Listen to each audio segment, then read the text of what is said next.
Canal Bom de Língua. Curta, compartilhe, inscreva-se.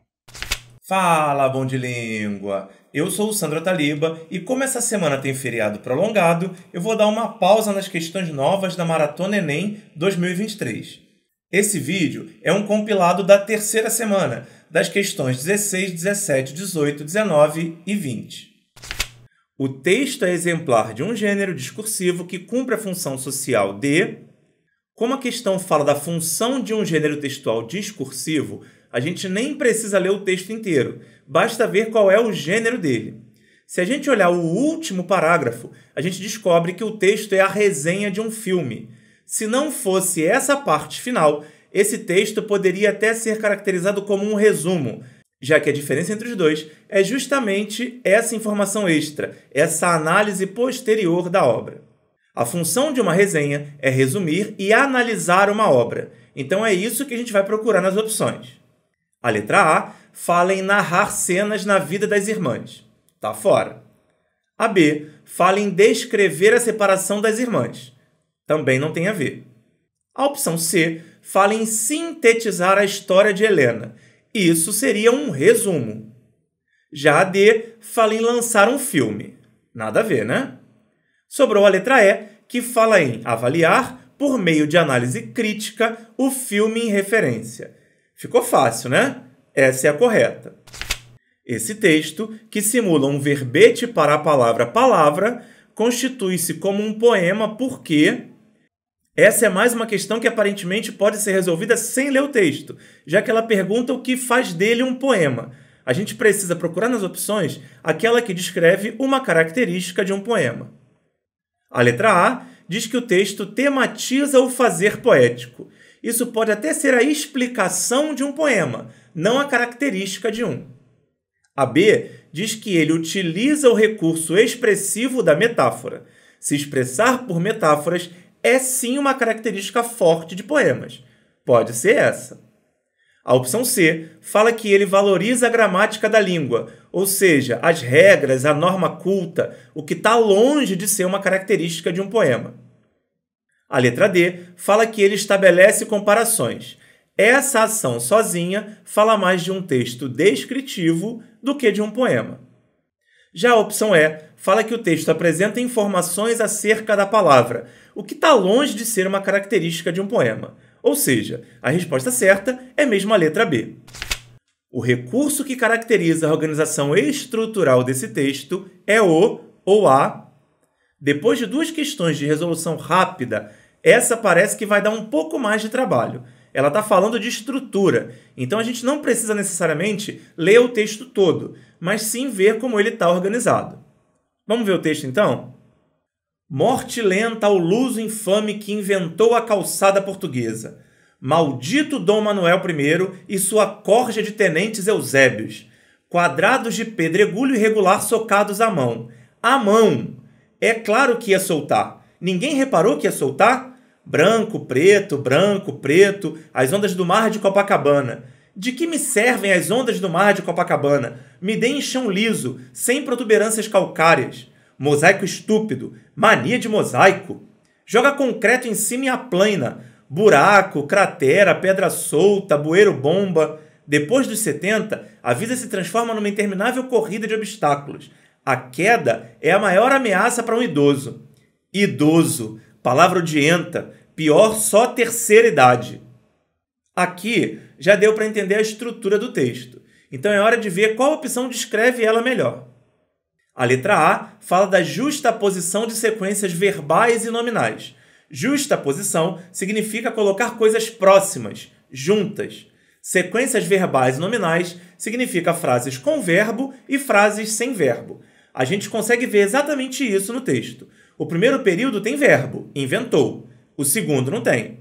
Nem o terceiro, nem o quarto. O quinto tem, é, soltar e reparou. O sexto não tem. E por aí vai.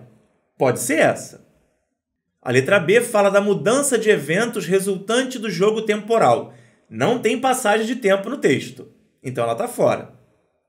A C fala do uso de adjetivos qualificativos na descrição do cenário. O texto não fala exatamente de um cenário, mas sim de um objeto, a calçada. Está fora.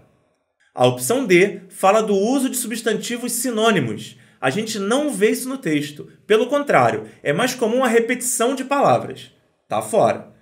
Por fim, a E fala da inter-relação entre orações por elementos linguísticos lógicos.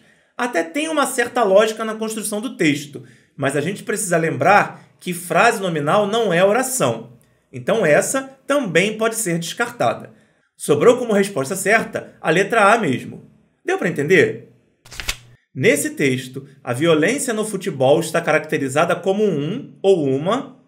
Parece que essa é mais uma que dá para tentar resolver sem precisar ler o texto, já que ele fala de um problema social bem conhecido. Se a gente ler só o finalzinho do texto, a gente vai ver esse trecho. É impossível dissociar a escalada de violência no futebol do panorama de desordem pública, social, econômica e política vivida pelo país. Esse trecho deixa bem claro do que se trata o texto como um todo, né? Então, vamos ver qual opção reflete essa visão específica. A opção A fala de um problema social localizado numa região do país. A violência no futebol está longe de ser um problema regional, certo? Tá fora. A B fala do desafio para as torcidas organizadas dos clubes. Também dá para eliminar essa, porque a conclusão do texto não foca nessas torcidas. A letra C fala do reflexo da precariedade da organização social do país. Tudo a ver com o trecho que a gente viu no texto, né? Provavelmente é essa a resposta certa, mas vamos ver as outras só para ter certeza. A opção D fala da inadequação de espaço nos estádios para receber o público. Essa está muito fora, principalmente depois das reformas que aconteceram nos estádios por causa da Copa. A inadequação do espaço é o menor dos problemas. E a E fala da consequência da insatisfação dos clubes com a organização dos jogos. Nada a ver com a conclusão do texto também, certo? Então, a resposta certa é mesmo a letra C. Bem tranquilo, né?